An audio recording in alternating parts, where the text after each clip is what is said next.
Hi, friends. It's good to see you today. I'm glad that you're here with me. As I have been watching different social media posts over the past week, one thing that I've noticed becoming more and more common is that many of the people I'm seeing post, they're starting to get this sort of wild look in their eyes. Especially over the past week, I'm seeing that look growing more and more prominent. I think it is a result of people feeling a little bit cooped up in their homes over the past few weeks for longer periods of time than we're used to. We're not always able to go out and do everything that we really love to do during the day for fear of getting sick or making someone else that we care about sick. Or perhaps we're seeing those that we love, but we're seeing them a lot more often for many more hours straight without any breaks, and we're not really used to that either. And so these past few weeks have been an incredible time of adjustment and change for many of us, as the world is a little different, still full of many blessings, but a lot of changes that we're just trying to keep up with. And so as we're feeling that bit of unrest within ourselves, as we're trying to just keep up with all that's going on, I thought that one thing that might be good to talk about today is meditation. Now, meditation doesn't have to be this complex and difficult thing. Often, meditation is understood simply as a muttering or a murmuring. You find something that's important, and it's not that you go to school and do this great scholarly work to figure it out, but you just recite it, and you delve into it, and you remember it, and you go over it over and over and over again. That's meditating on something. The image that the church has often given is that of a dog with a bone.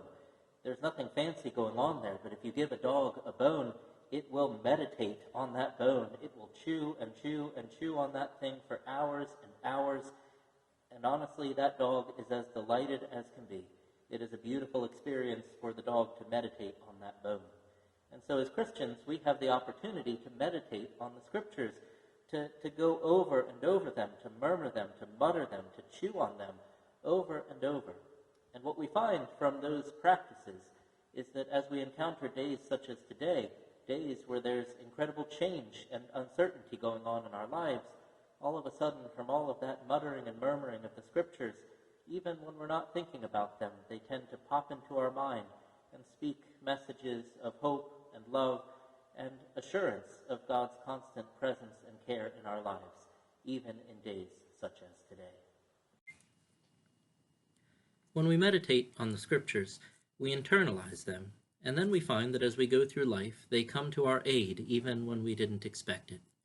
One example of this is in Luke chapter 4, when Jesus is spending 40 days in the wilderness. And while he's out in the wilderness, he is being tempted by the devil. The devil tries all sorts of temptations that he throws in front of Jesus, trying to pull him away from love and trust in God his Father. The first temptation that the devil gives is recognizing that Jesus is hungry, and he looks at all the stones around him and he says, hey, if you're really as powerful and as divine as you say you are, just tell those stones to turn into bread. To which Jesus replies, from the Scriptures, one does not live by bread alone. God gives me all I need. He sustains me and nourishes me in ways that stone turning into bread simply cannot do. The devil's not done, and he goes on and he shows Jesus all of the kingdoms of the world and says, you know they all belong to me. If you'll just bow down and worship me, I'll give you all of them. To which Jesus replies, again from the Scriptures, worship the Lord your God and serve only him. God is all that I need. God is enough. I don't need everything that you say I do. God is enough. The devil's still not done. Now he takes Jesus up to the highest point in the temple and says, if you're really so important, why don't you throw yourself off of this high point, and God will command all of his angels to catch you so that you won't even get a cut or a bruise or a scrape from the fall. To which Jesus replies, again from the Scriptures, do not put the Lord your God to the test. God is faithful and God is trustworthy, and we don't need to test him and try him in order to trust that he is there for us.